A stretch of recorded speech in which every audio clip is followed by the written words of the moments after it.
Paul Rosenblum is a bookkeeper, not an accountant or a CPA. Although the information in this podcast comes from professionals, it's meant to give you enough knowledge about these subjects to have a meaningful dialogue with your tax preparer about bookkeeping and taxes.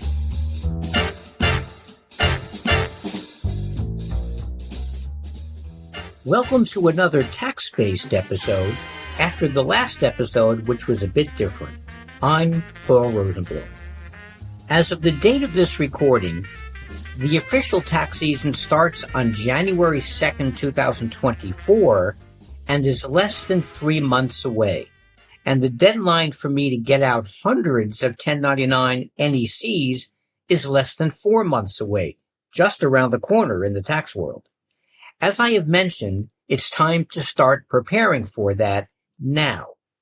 In January of 2022, the IRS announced that they were going to start tracking Zelle, Venmo, and PayPal payments to better enforce already written tax code rules and laws. Right before January of 2023, they announced that they weren't ready to do that yet, so the 1099 situation stayed the same when I was producing them in January of 2023.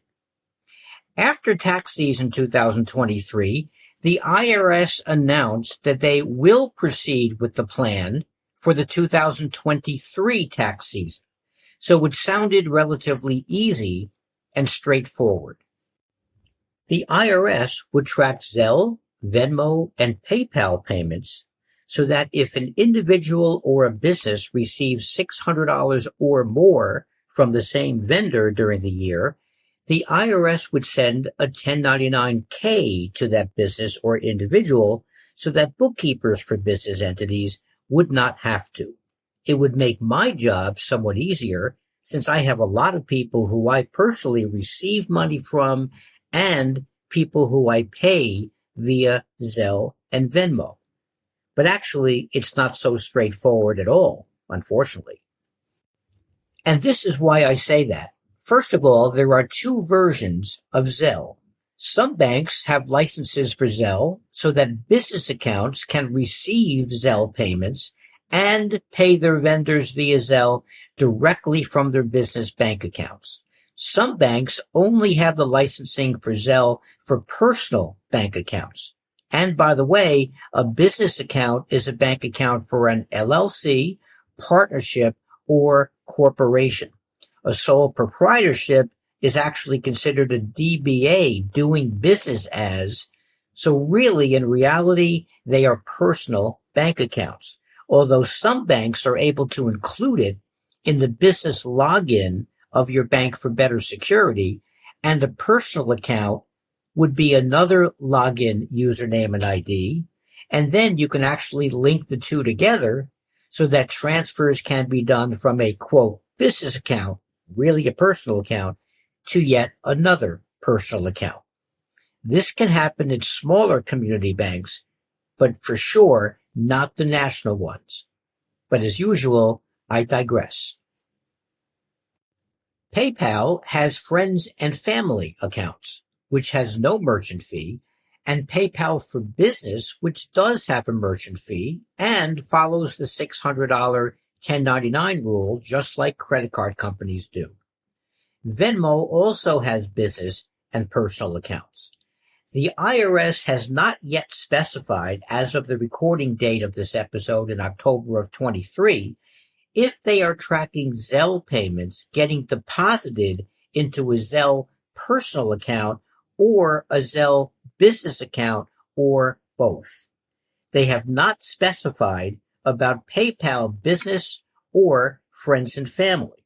So as of October 2023, I still am unsure of who I need to provide 1099 NECs to in January of 2024. And what do you do if you're paying a corporation to their PayPal account, which is friends and family, under their personal name? If my client is ever audited, if the payment is going to a corporation, I have to show that name in QuickBooks, even if it's going to a personal PayPal account with a different name. If any of my clients get audited for some reason, which probably won't happen since I try to make clients' books squeaky clean, the IRS auditor can trace those payments to corporations, and if they find out that they are going to a personal PayPal account, they will assume that the payment never hit the corporate bank account, hence was not counted as income by the recipient on their tax return, and could lead to an audit for them. I know what you're saying. Paul, it's not your problem. That would be the problem of the company who your client is paying, not your client's problem. And you know what? You're absolutely correct in saying that. However, being the teacher who I am, I feel an obligation to usually give unsolicited advice to people and get myself involved in situations that I probably shouldn't be. I guess I'm just wired to be an accounting busybody. One of my larger clients in terms of 1099 NECs, over 120 1099 NECs per year, has many situations of paying corporations according to the information that I get on the W-9 forms that are entered into the accounting system. But in reality, we know we are paying their personal Zelle account or their personal PayPal account. Given the situation with the IRS this year, we decided that it would be a good idea to get all his 1099 subcontractors together in one webinar that I would conduct just for them and explain that each and every one of the subcontractors should have a set of books for tax purposes, and they should always declare all monies earned by their businesses, even if the payments are going into a personal Zelle or a personal PayPal account, as well as a personal Venmo.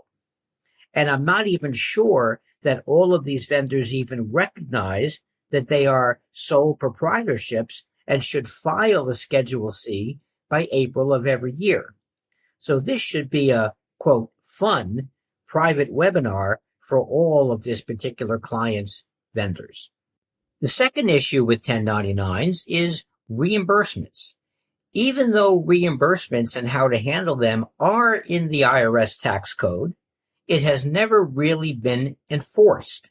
So, for an example, if a client spent their own money to pay for something that their client needed, then my client would book it in as an expense for their company.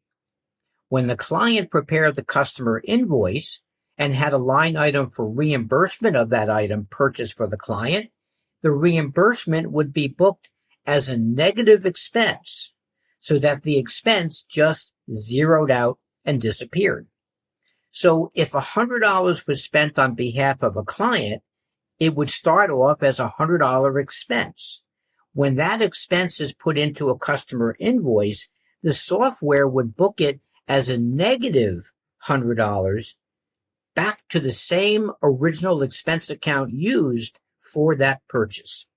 So that purchase would net out at zero. However, now the IRS is enforcing the reimbursements are to be part of the 1099 that your company sends out to your eligible vendors. If there is $3,000 of reimbursements for that vendor, and you also paid that vendor $40,000 for their services, then the 1099 should be for $43,000, not only for the services provided, for $40,000. And your vendors should be booking all monies that you pay them for services or reimbursements as income in their books. W-2 payroll, by the way, is done in a similar way.